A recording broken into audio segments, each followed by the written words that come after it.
Le pasamos, vamos fenomenal de tiempo, le pasamos la palabra a Beatriz Martín Lorenzo, que es letrada del Consejo Consultivo y letrada también del Tribunal Administrativo de Recursos Contractuales de Castilla y León. Un lujo tenerte, un privilegio tenerte además por segunda vez. Beatriz, pues cuando quieras, ya te digo, vamos fenomenal del tiempo, puedes usar el tiempo que necesites. Hola, buenos días a todos. Bueno, lo primero, felicitar a todos los organizadores y colaboradores de esta iniciativa en favor de las personas con discapacidad y darme la oportunidad otra vez de tomar parte en ella, una vez más, además en esta ciudad tan bonita en la que es un lujo estar, aunque sea a distancia, ¿no? Yo, bueno, como ha dicho Javier, pues estoy en el Tribunal de Contratos de Castilla y León y se nos ha planteado todo este tema de la reserva de contratos por la conflictividad que se ha suscitado en relación a quiénes son los beneficiarios de la reserva y en esa medida pues nos hemos puesto a estudiar el tema y bueno, pues el enfoque que os voy a plantear pues es principalmente jurídico, claro. Bueno, ya sabemos todos que la reserva es uno de los instrumentos más importantes de la contratación socialmente responsable o estratégica, que más allá del mero intercambio de bienes y servicios que se persigue con los contratos, pues pretende además conseguir determinados objetivos, en este caso de política social, como es el de la integración sociolaboral de las personas con discapacidad. Junto a ello, la reserva es un límite a la participación y por ello es la conflictividad que surge. Ya nos lo dice el 132 de la Ley de Contratos, la 917, que en ningún caso se puede limitar la participación por razón de la forma jurídica o el ánimo de lucro, salvo en favor de las entidades de la disposición adicional cuarta de la ley. Es precisamente en esta disposición adicional donde se regula actualmente la reserva de contratos, que tiene tres rasgos esenciales. El primero, la obligatoriedad de establecer cupos o porcentajes mínimos de reserva, la posibilidad de reservar no solo contratos, sino también lotes y, por último, y el aspecto más conflictivo, que es el de los beneficiarios de la reserva, que junto a las empresas de inserción son los centros especiales de empleo, pero no todos, sino solo los de iniciativa social que define la disposición final 14 de la Ley de Contratos. Esta regulación es fruto de una evolución normativa que se inicia con la Ley de Contratos del año 2007, que establece por primera vez, pero como opción, la posibilidad de reserva en favor de los centros especiales de empleo. De ahí pasa al texto refundido del 11. Luego tenemos la Directiva de los Contratos del año 2014, que abre a los Estados miembros la posibilidad de reservar contratos, pero en un precepto, el artículo 20, que es de transposición potestativa y que carece de efecto directo. Pese a ello, es pretranspuesto en el texto refundido del 11 por la Ley 31/2015, que viene a establecer una regulación muy similar a la que está actualmente en vigor por la Ley 917, salvo en cuanto a los beneficiarios, que pueden ser todos los centros especiales de empleo, no solo los de iniciativa social como actualmente. Bueno, en segundo lugar, ¿qué son los centros especiales de empleo? Pues la ley los configura como una modalidad de empleo protegido como alternativa al empleo autónomo o en empresas ordinarias. Como preveía ya el reglamento de los centros especiales de empleo del año 85, pueden tener o no ánimo de lucro, según que reinviertan la totalidad o solo una parte de sus beneficios en la propia institución. Según el texto refundido de la Ley General de Derechos de las Personas con Discapacidad, aprobado por el Real Decreto Legislativo 1.13, los centros de iniciativa social tienen que reunir los dos requisitos comunes a todos los centros especiales de empleo, que son el de tener en plantilla al menos el 70% de trabajadores con discapacidad y prestarles servicios de ajuste personal y social. Y como novedad, tienen que tener otros dos requisitos que aparecen en el nuevo apartado cuarto del artículo 43 de esa ley, que son el carecer de ánimo de lucro, lo que supone la obligatoriedad de reinvertir todos sus beneficios en el mismo centro o en otro centro de iniciativa social, y en segundo término el estar promovidos o participados en más de un 50% por entidades sin ánimo de lucro que tengan reconocido su carácter social en los estatutos, o bien poseer la mayoría del capital social en las sociedades mercantiles si son estas las titulares de los centros especiales de empleo. Junto a estos requisitos es necesaria también la calificación e inscripción del centro especial de empleo en el registro central o en el de la comunidad autónoma si lo tuviera. Esta inscripción es constitutiva, de modo que si no se produce, el centro no existe y no puede participar en licitaciones reservadas. Hay que tener en cuenta que, como la categoría de centros de iniciativa social es nueva, pues no aparece en ocasiones en estos registros, pero sí que los registros disponen de la categoría de centros sin ánimo de lucro. Precisamente por auto del Tribunal Supremo del 3 de marzo del año 22 se ha admitido a trámite un recurso de casación donde se considera que hay interés casacional para formar jurisprudencia acerca de si la categoría nueva de centros de iniciativa social sustituye o no a la de centros sin ánimo de lucro y qué efectos produciría ese desplazamiento. Este recurso se preparó No por son una niños, sociedad. que la juventud es otra etapa. ¿Sí, perdona? Perdón, Sí. si podéis cerrar los micrófonos, perdón, Beatriz. Perdón, no, que pensé que era una pregunta. No. Bueno, hablábamos de este recurso de casación que se preparó por una sociedad anónima constituida como Centro de Iniciativa Social que solicitó la inscripción en el registro de centros sin ánimo de lucro, en el registro gallego, y se lo deniegan porque la norma gallega no permite que las sociedades anónimas sean titulares de centros sin ánimo de lucro, aunque ahora mismo la ley estatal sí que permite que los centros de iniciativa social puedan ser sociedades anónimas. Bueno, pues está pendiente de resolver este recurso y a ver qué se dice sobre este tema. Bueno, en tercer lugar, ya hemos anunciado que se ha planteado si es lícita la limitación de la reserva solo a los centros especiales de empleo o bien discrimina a los centros de iniciativa empresarial que se ven excluidos de la reserva porque no cumplen los requisitos de la disposición adicional cuarta, en particular el de la reinversión de los beneficios, aunque sí que cumplen los dos requisitos del artículo 20 de la directiva, que son tener en plantilla al menos el 30% de trabajadores con discapacidad y perseguir como objetivo la integración sociolaboral de las personas con discapacidad. Los tribunales de recursos contractuales, entre ellos el de Castilla y León, en diversos recursos especiales que planteó en el año 2018 la Confederación CONACE, pues se pronunciaron unánimemente en considerar que el legislador español no había restringido indebidamente la reserva y que era posible esa limitación que la disposición adicional cuarta hacía en favor de los CEIS porque se respetaban los requisitos del artículo 20, además este artículo 20 no tenía efecto directo y dejaba a los Estados miembros la opción de delimitar la forma jurídica que debían tener las entidades beneficiarias de la reserva. Junto a los tribunales de contratos también se pronunciaron en este sentido, pues por ejemplo, la Junta Consultiva de Aragón o el dictamen del Consejo Consultivo de Navarra sobre el anteproyecto de ley foral de contratos de Navarra, que también establecía esta reserva en favor de los centros de iniciativa social. En el ámbito judicial, el Tribunal Superior de Justicia del País Vasco plantea cuestión prejudicial sobre este tema en el marco del litigio que también sigue CONACE frente a las instrucciones de la Diputación Foral de Guipúzcoa sobre los contratos reservados. La sentencia del Tribunal de Justicia de la Unión Europea de 6 de octubre del año 21 ha indicado que sí que es posible que los Estados miembros establezcan requisitos adicionales a los previstos en la legislación nacional, de modo que se pueda excluir a empresas o centros que cumplan los requisitos de la directiva, siempre que se respeten los principios de proporcionalidad e igualdad de trato que actúan como parámetros de la licitud de la reserva.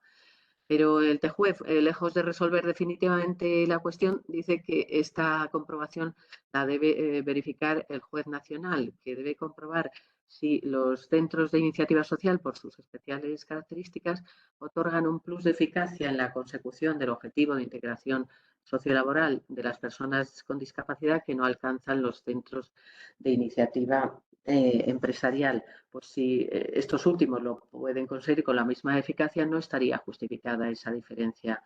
de trato. Pues bien, en el litigio en el que se plantea la cuestión prejudicial, el Tribunal Superior de Justicia del País Vasco dictó la sentencia de 26 de mayo del año 22, en la que considera que la legislación interna no es proporcionada ni es necesaria o excede de lo necesario, puesto que no aprecia que los CEIS puedan conseguir con más eficacia ese objetivo de la directiva que los centros de iniciativa empresarial, sino que antes, al contrario, considera que se conseguirían mejor concurriendo a ambos tipos de centros en plano de igualdad. De signo contrario es, sin embargo, la sentencia del TSJ de Cataluña, de 14 de febrero del año 22, que considera que es en la obligación de reinversión de los beneficios en la finalidad de integración de las personas con discapacidad la que permite aventurar una mayor eficacia de los CEIs en la consecución de la finalidad de la reserva. En línea con esta sentencia también se han dictado otras por otros tribunales superiores de justicia, como el de Murcia y el de Castilla y León, de 17 de junio y 23 de noviembre del año 22. También está la sentencia del Tribunal Superior de Justicia de Madrid, de 10 de octubre del año 22, que también se plantea por CONACE y la Asociación de Centros Especiales de Empleo de la Comunidad de Madrid frente al acuerdo del Gobierno de la Comunidad de Madrid que establece la reserva en favor de los CEIs. Frente a lo que afirman los recurrentes, esta sentencia considera que de los datos, de las pruebas mismas que aportan los recurrentes, resulta que los centros de iniciativa social, pese a tener una menor trayectoria en el tiempo y mayores exigencias legales en su constitución, en proporción dan más trabajo a los trabajadores con discapacidad que los centros de iniciativa empresarial. En los datos que se manejaban entonces del año 20 en la Comunidad de Madrid, los centros de iniciativa social con 68 centros operativos empleaban a 6.500 personas, mientras que, vamos, con un número muy similar en proporción a los centros de iniciativa empresarial que con 160 centros empleaban a unas 8.500 personas. En todo caso, estas sentencias han sido recurridas en casación por parte de CONACE porque considera que en ellas no se verifica lo que exige el Tribunal de Justicia de la Unión Europea para justificar la reserva, y es que la sentencia se pronuncie acerca de si efectivamente los centros de iniciativa empresarial contribuyen a crear empleo y a favorecer la integración sociolaboral de las personas con discapacidad. También ha sido conflictiva en el ámbito social la doble escala salarial que se aplica en los centros especiales de empleo y que ha admitido la sentencia del Tribunal Supremo de la Sala Social de 18 de mayo del 22, que desestima el recurso de casación que también interpone CONACE frente a una sentencia de la Audiencia Nacional del año 19 que avala la validez de un artículo del convenio colectivo de centros y servicios de atención a las personas con discapacidad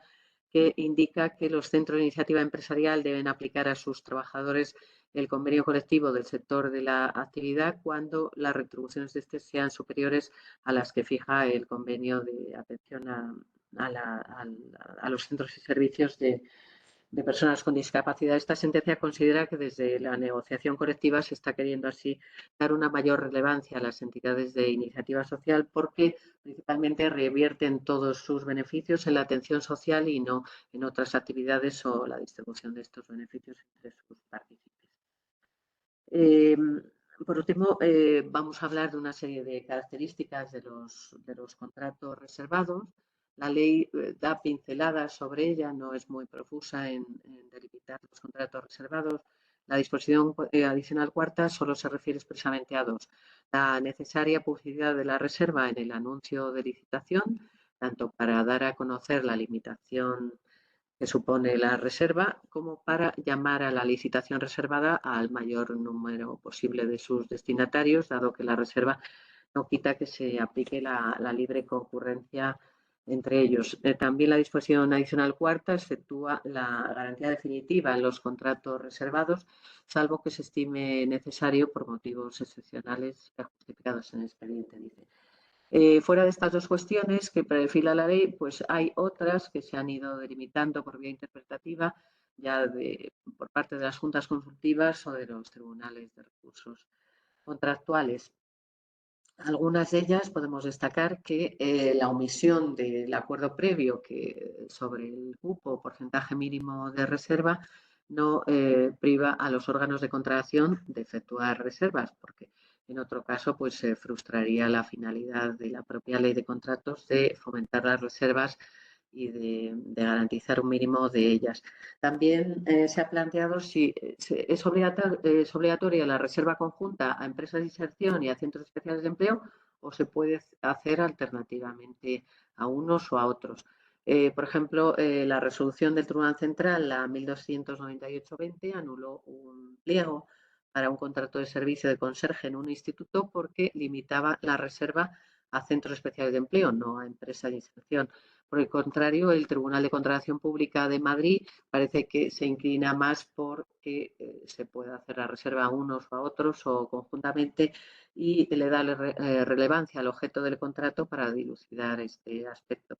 En la consulta preliminar que hizo el Ayuntamiento de Almería sobre los contratos reservados, pues en este punto nos puso de manifiesto un problema si se limitara la reserva a empresas de inserción, y es que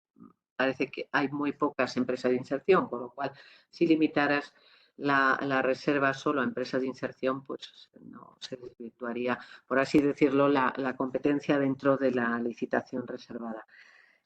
Por otra parte, en caso de división en lotes, la reserva de todos ellos a los centros especiales de empleo, a empresas de inserción, pues puede perjudicar a las pymes porque las expulsa del mercado y además se vulnera, por así decirlo, el fundamento de la directiva cuando admite la división en lotes, que no es otro que el de posibilitar no solo las reservas, sino también las ofertas de las pymes. Otra cuestión importante es que el carácter de empresa de inserción o centro de iniciativa social es una condición de aptitud que se debe poseer en el momento de presentación de la oferta y mantenerse a la perfección del contrato y durante su ejecución. De ello se derivan varias cuestiones. En cuanto que es una condición de aptitud, la propia condición de centro de iniciativa social o de empresa de inserción no puede ser un criterio de adjudicación. Así nos lo ha dicho el Tribunal Central en su resolución 139-21. Por otra parte, no se pueden adjudicar un contrato reservado a UTEs si una de ellas no es empresa de inserción o centro de iniciativa social, pues no serían aplicables las reglas de acumulación de solvencia de la Ley de Contratos porque no es un requisito de solvencia, sino de aptitud para contratar. Esto ya se ocupó el informe de la Junta Consultiva 16-2011. Por el mismo motivo, este mismo informe de la Junta Consultiva de Aragón cuestionó la subcontratación en los contratos reservados, ya que puede suponer una innovación subjetiva encubierta que desnaturaliza la reserva y vulnera el principio de libre concurrencia. O como dice la resolución del Tribunal del País Vasco, el subcontratista debe reunir la condición de CEIS o de empresa de inserción, porque si no se produciría un fraude de ley prohibido por el Código Civil. Lo mismo sucede con la integración de la solvencia con medios externos, que ha sido calificada como una suerte de subcontratación en fase de solvencia y por ello exige, al igual que la subcontratación, que la empresa que va a prestar la solvencia reúna las características propias de los beneficiarios de la reserva. Otra característica de este tipo de contratos es que se puede reservar cualquier contrato y por cualquier importe, ya que la ley expresamente no establece ninguna limitación. Ahora bien, los centros de iniciativa social o empresas de inserción no suelen disponer de clasificación, lo cual supone ya una especie de limitación a participar en contratos de obras. También puede existir limitaciones indirectas a la reserva en los contratos en los que se suele producir la subrogación del personal. En estos casos, cuando el Centro Especial de Empleo es el nuevo contratista, al subir el número de trabajadores sin discapacidad en el centro, pues puede peligrar el requisito del 70% de trabajadores con discapacidad, que podría llegar a hacer que el centro perdiera su calificación como tal, ¿no? Entonces, he dicho que los contratos más convenientes para los contratos reservados, para los CEIS o empresas de inserción, serían los planteados para nuevas necesidades o los que sucedan a otros contratos reservados o en ámbitos o sectores en los que no cree la subrogación. A la inversa, cuando es el Centro Especial de Empleo el antiguo contratista, esta cuestión sí que la resuelve el 130 de la Ley de Contratos, que dice que el nuevo empleador se tiene que subrogar en todos los trabajadores con discapacidad adscritos a la ejecución del contrato anterior. Ello siempre dentro de los límites a la subrogación que suponen las necesidades reales del órgano de contratación, pues es quien debe determinar si en el nuevo contrato precisa de todos los trabajadores del anterior en función de su número o de la forma de prestar el servicio. Bueno, hasta aquí algunas características de los contratos reservados y, bueno, a modo de conclusión, podemos decir que parece que debe exigirse una mayor implicación de los distintos niveles de gobierno, locales, autonómicos locales o central, en la fijación de los cupos y de las condiciones mínimas para garantizar la reserva. El informe especial de supervisión de la OIRESCON, que ha aprobado en el año 22, aunque se refiere a los datos del año 20, pues ha puesto de manifiesto la escasa utilización de la reserva, bien porque no se aprueban los cupos o porcentajes mínimos o porque una vez aprobados el volumen presupuestario de los contratos reservados dista mucho de alcanzar esos porcentajes. Ello aboca a los beneficiarios de la reserva a participar en licitaciones no reservadas, compitiendo en condiciones de igualdad con otros operadores económicos y sin ninguna ventaja. La Estrategia Nacional de Contratación Pública, que también ha aprobado la OIRESCON recientemente y que se extiende a los años 23 y 26, entre sus objetivos acoge el de estudiar la reserva y proponer los cambios o desarrollos normativos precisos y la aprobación de los cupos de reserva en las administraciones que aún no dispongan de ellos. Parece conveniente en esta línea que por parte del legislador se delimiten con más precisión tanto las características de la reserva como de los contratos reservados para ganar sobre todo en seguridad jurídica, que creo que impulsaría mucho más la utilización de los contratos reservados, no solo por parte de los órganos de contratación, sino también por parte de los propios centros especiales de empleo. Bueno, hasta aquí os cuento estas cosas jurídicas. Espero no haberos aburrido mucho. No, en absoluto. ¿Tenéis alguna pregunta? Bueno, aquí estoy. Además me puedo... Sí. Yo te voy a hacer una pregunta, Beatriz. Sí, Que, pues, mira, al margen de todos los pronunciamientos que has contado sobre la licitud de la restricción de la reserva, al margen de todo, porque has hecho un repaso súper profundo de resoluciones de tribunales, de juntas consultivas Aragón, de dictámenes de los TSJs, y por supuesto, al margen de lo que diga en un futuro el Tribunal Supremo en los recursos de casación interpuestos a las sentencias de todos estos tribunales, ¿no? No solamente de los de Cataluña, Murcia, Castilla y León, Madrid, sino también el del País Vasco, pues a mí me gustaría que respondieras si esa sentencia que has hablado del Tribunal Supremo en el ámbito de lo social, creo que es de 18 de mayo del 2022, que habla de la eficacia, de que es la mejor Hola, forma buenos de días, integrar niñas. personas con Mira, discapacidad. quería hablar con Antonio, con el director. Perdón, es que está un micrófono por ahí. Te quería preguntar si esta sentencia no supone una respuesta a lo que pregunta el TJV sobre la valoración que tienen que hacer los tribunales sobre la mayor eficacia en integración de las personas con discapacidad de los CEIS, de los Centros Especiales de Empleo de Iniciativa Social. O dicho de otra forma, si no zanja de forma bastante definitiva toda esta conflictividad o dispersión generada sobre todo por la sentencia del País Vasco. Sí, hombre, la sentencia del Supremo dictada hasta ahora es en el ámbito social. Son salas distintas las que se van a tener que pronunciar sobre este tema. Una es la sala de lo contencioso, la sala tercera, y otra la sala de lo social. Pero bueno, ya es un apunte quizá de la línea que pueda llegar a coger el Tribunal Supremo. En definitiva, bueno, es una única institución, aunque tenga sus distintas salas, y lo normal es que mantuviera la doctrina que emplea en la vía social en otras vías. Y efectivamente, en la sentencia de la Sala de lo Social, pues sí que se apunta claramente a mantener esa reserva, incluso cita la ley de contratos, vaya, que se apoya en la ley de contratos para realizar toda su argumentación, efectivamente. Y bueno, pone el acento sobre todo en el tema en el que lo ponen casi todas las sentencias, es el requisito de la reinversión de los beneficios, ¿no? Ujú. Sí, sí. Bueno, pues oye, pues muchísimas gracias, Beatriz. Yo no sé si habrá luego alguna cuestión. Por ahora, Sí, pues te agradecemos aquí estamos, muchísimo tu sí, esfuerzo en gracias. esta segunda intervención tuya. Decía que es un honor, un lujazo.